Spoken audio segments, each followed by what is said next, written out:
ಒಂದು ಸುತ್ತಿನ ಅಸ್ಸಾಂ ಮೀಟಿಂಗು ನಡೀತು. ನಾವು ಬಘೇಲ್ ಅವರು ಮತ್ತು ನಮ್ಮ ಟೀಮ್ ಏನಿದೆ ಅವರು ಪ್ರಿಯಾಂಕಾ ಗಾಂಧಿ ಅವರ ಅಧ್ಯಕ್ಷತೆಯಲ್ಲಿ ಎಲ್ಲ ಕೂತ್ಕೊಂಡು ಚರ್ಚೆ ಮಾಡಿದೋ. ಏನು ನಮಗೆ ನಮ್ಮದೇ ಅನೇಕ ಸರ್ವೆಗಳು ಅವೆಲ್ಲ ಕೂಡ ಎಲ್ಲ ವ್ಯಾಪಕವಾಗಿ ಸ್ಟಡಿ ಮಾಡಿದ್ದೀವಿ. ಸೊ ಮುಂದಕ್ಕೆ ಅನೇಕ ರೂಪರೇಷೆಗಳನ್ನು ನಾವು ತಯಾರು ಮಾಡ್ತೀವಿ. ಭರವಸೆ ಇದೆ, ಭಾಳ ಆಂಟಿ ಇನ್ಕಂಬನ್ಸಿ ಇದೆ, ಒಳ್ಳೆ ಅಧ್ಯಕ್ಷರು, ಹೊಸ ಮುಖ, ಯುವಕರು ಅವ್ರನ್ನ ಕೆಲಸ ಮಾಡ್ತಾಯಿದ್ದಾರೆ, ಎಲ್ಲ ಒಟ್ಟಿಗೆ ಕೆಲಸ ಮಾಡ್ತಾಯಿದ್ದಾರೆ. ಸೊ ಮುಂದಕ್ಕೆ ಹೋಗ್ತೀವಿ. ಅವರು ಬೇಕಾದಷ್ಟು ಮಿಸ್ಯೂಸ್ ಮಾಡ್ತಾಯಿದ್ದಾರೆ, ಅನೇಕ ಸ್ಕೀಮ್ಗಳು ಮತ್ತೊಂದೆಲ್ಲ. ಆದರೂ ಜನಕ್ಕೆ ಒಂದು ಬದಲಾವಣೆ ಬಯಸಿದ್ದಾರೆ. ಬದಲಾವಣೆಯಲ್ಲಿ ಏಕೆಂದರೆ ಹಿಂದೆ ಕಾಂಗ್ರೆಸ್ ಪಕ್ಷ ಭಾಳ ವರ್ಷ ಅಧಿಕಾರದಲ್ಲಿತ್ತು. BJP ಆಡ್ತಾ ನೋಡಿದ್ದಾರೆ, ಕಾಂಗ್ರೆಸ್ ಆಡ್ತಾ ನೋಡಿದ್ದಾರೆ.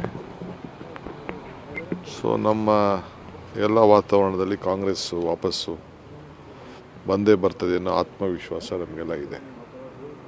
ಮುಂದಿನ ದಿನದಲ್ಲಿ ನಾವು ಯಾವಾಗ ಹೋಗಬೇಕು ಏನು ಅಂಥೇಳಿ ಇನ್ನೊಂದು ರೌಂಡ್ ಮೀಟಿಂಗ್ ಆಗ್ತದೆ.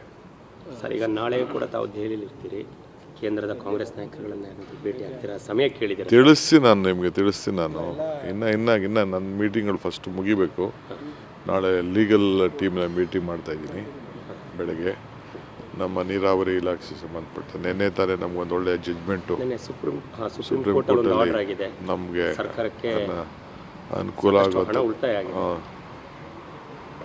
ಸುಮಾರು 1 ಲಕ್ಷ ಕೋಟಿ ಅಷ್ಟೇ ನಮಗೆ ಲ್ಯಾಪ್ಸ್ ಆಗೋದು, ಮಿಸ್ಯೂಸ್ ಆಗೋದು. ಅದು ಪಾಪ ನಮಗೆ ನ್ಯಾಯ ಸಿಕ್ಕಿದೆ. ಅದನ್ನೆಲ್ಲ ಇದನ್ನು ಮಾಡ್ತಾಯಿದ್ವಿ. ಆ ವಿಚಾರದಲ್ಲಿ ನಾಳೆ ಬೆಳಗ್ಗೆ ನಾನು ಅಡ್ವೊಕೇಟ್ಸ್ನ ಮೀಟ್ ಮಾಡ್ತಾಯಿದ್ದೀನಿ. ಸೀನಿಯರ್ ಅಡ್ವೊಕೇಟ್ಸ್ನ ಹೋಗಿ ಭೇಟಿ ಮಾಡ್ತಾಯಿದ್ದೀನಿ. ಇಲ್ಲೂ ಕೂಡ ಕೆಲವನ್ನ ಕರೆದಿದ್ದೀನಿ. ಕರೆದು ಕೆಲವು ತೀರ್ಮಾನವನ್ನು ಮಾಡ್ತೀವಿ. ಒಂದು ಸುತ್ತಿನ ಅಸ್ಸಾಂ ಮೀಟಿಂಗು ನಡೀತು. ನಾವು ಬಘೇಲ್ ಅವರು ಮತ್ತು ನಮ್ಮ ಟೀಮ್ ಏನಿದೆ ಅವರು ಪ್ರಿಯಾಂಕಾ ಗಾಂಧಿ ಅವರ ಅಧ್ಯಕ್ಷತೆಯಲ್ಲಿ ಎಲ್ಲ ಕೂತ್ಕೊಂಡು ಚರ್ಚೆ ಮಾಡಿದೋ.